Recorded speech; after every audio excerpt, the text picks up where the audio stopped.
오늘은 조조에게 패권을 안겨준 전쟁, 관도대전에 대해 살펴보겠습니다.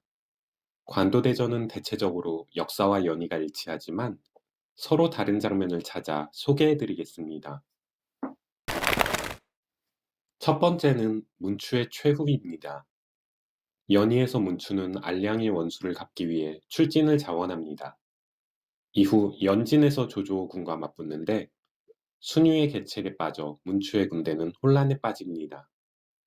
하지만 이 상황에서도 문추는 용맹을 뽐내지요. 조조군의 맹장 장류를 활을 쏘아 말에서 떨어뜨리고 장류를 구하러 달려온 서왕도 물리칩니다. 하지만 군신 관우가 나타나니 상황이 달라지죠. 문추는 관우와 싸운 지 3만 만에 겁을 집어먹고 달아납니다. 하지만 이를 놓칠 관우가 아니죠. 적토마를 탄 관우는 잽싸게 문추를 따라잡고 언월도를 날립니다. 이렇게 문추는 숨을 거두고 그의 병사들도 조조군에게 괴멸됩니다. 실제는 조금 다릅니다. 백마에서 승리를 거둔 조조는 황화를 따라 서쪽으로 군대를 후퇴시킵니다. 그러자 문추가 기병 5천을 거느리고 추격에 나섭니다. 문추가 유비와 함께 출정했다는 기록이 있는데 정황상 유비는 후군을 이끌었던 것으로 보입니다. 그러자 조조는 보급품 수레를 앞세워 적을 현혹시키죠. 순유가 이 계책을 낸 것인지 단순히 조조의 계책을 파악한 것인지는 불분명합니다. 조조의 예상대로 문추의 병사들은 조조군의 보급품을 보고 눈이 뒤집힙니다. 다들 수레에 매달려 보급품을 줍느라 정신이 없죠. 이때 조조가 숨겨둔 기병과 보병을 일시에 출동시킵니다.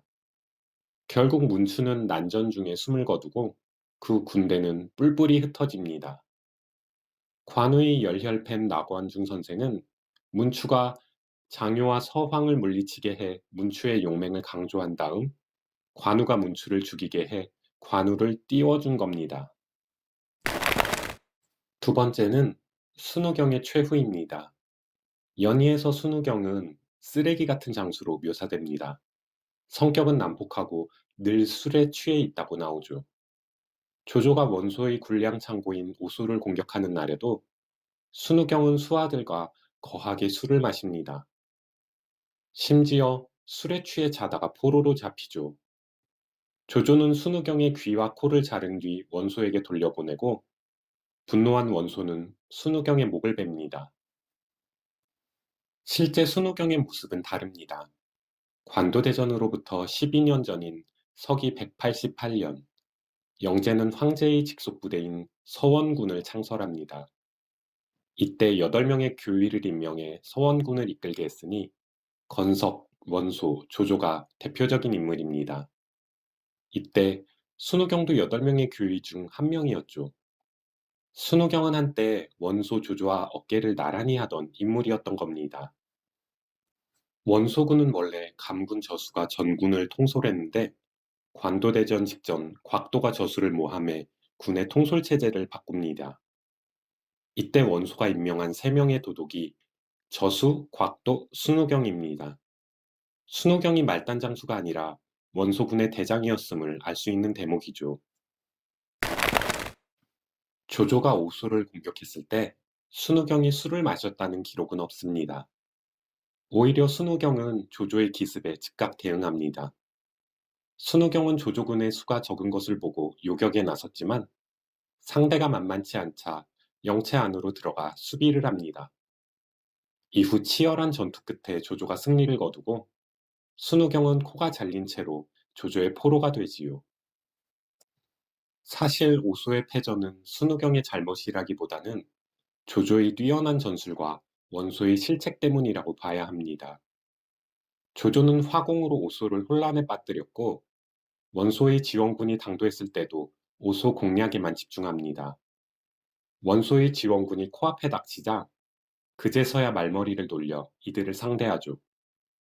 앞뒤로 적에게 포위된 셈이니 조조군은 즉기살기로 원소의 지원군을 물리칩니다. 그리고 원소의 지원군은 정예병도 아니었고 그 수도 많지 않았습니다. 주력군은 조조의 본진을 공격하러 갔죠. 장합이 주력군을 이끌고 오소를 구하러 갔다면 조조는 오소에서 최후를 맞이했을지도 모릅니다. 연희와 실제 역사가 다른 것이 또 있습니다. 연희에서 장합은 조조의 본진을 공격하러 갔다가 조홍의 매복에 걸려 대패합니다. 간신히 목숨만 건져 돌아왔다가 조조에게 투항합니다. 실제 역사 기록에는 장합이 조조의 본진을 공격했으나 함락시키지 못했다라고 나옵니다. 이후 장합이 조홍에게 투항을 신청하자 조홍이 의아해하며 받아들이려 하지 않습니다. 장합이 수세에 몰려 투항을 신청했다면 조홍이 순순히 받아들였을 겁니다.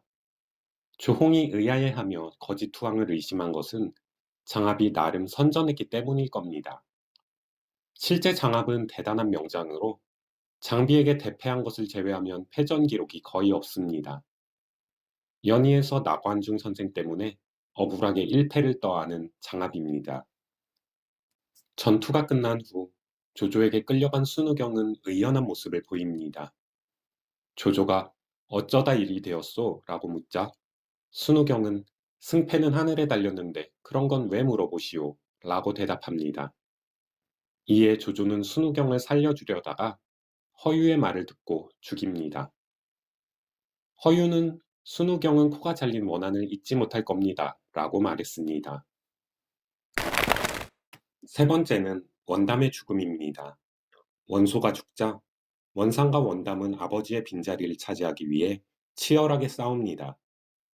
그러다 원상은 북쪽으로 달아나고 원담은 남피해서 조조에게 항전합니다. 성문을 열고 최후의 혈투를 벌이던 원담은 조홍의 칼에 목숨을 잃지요. 여기서 잘못된 부분은 원담을 죽인 사람이 조홍이 아니라는 겁니다.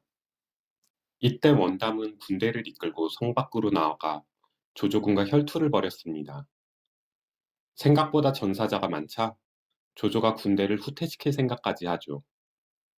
하지만 호표기의 대장 조순이 나서서 물러서지 말 것을 주장합니다. 호표기는 조조 휘하의 최정예 기병부대로 조씨 일족이 대장을 맡았습니다. 이에 조조가 병사들을 독려하니 마침내 원담군이 무너졌습니다. 원담이 정신없이 말을 달려 달아났는데 호표기 병사 하나가 끈질기게 뒤를 쫓았습니다. 그러다 원담은 말에서 떨어졌는데 추격병을 향해 다음과 같이 말합니다. 이봐, 날 살려주면 널 부자로 만들어주마. 하지만 호표기 병사는 그 말을 끝까지 듣지도 않고 칼을 휘둘렀다고 합니다. 이처럼 원담은 조홍이 아닌 호표기 병사에게 최후를 맞이합니다. 이 전투에서 곽도도 목숨을 잃는데요. 재미있는 점은 원담군의 실세가 원담이 아닌 곽도였을 수 있다는 겁니다. 후한서 원담전을 보면 신배가 원담에게 편지를 보내 흉악한 신하 곽도를 죽이고 형제간에 화해를 하신다면 저 신배는 죽음으로써 죄를 씻겠습니다. 라고 합니다. 여기서 신배의 죄는 맏아들 원담 대신 셋째 원상을 옹립한 것을 말합니다. 이 편지를 읽은 원담은 눈물을 흘리며 슬퍼했지만 이미 모든 권한을 곽도에게 빼앗긴 뒤라 따를 수가 없었다고 합니다. 이렇게 관도대전 전후의 연희와 다른 역사를 살펴보았습니다. 다음 시간에는 원소의 후계자죠. 원상의 숨겨진 이야기를 풀어볼까 합니다. 감사합니다.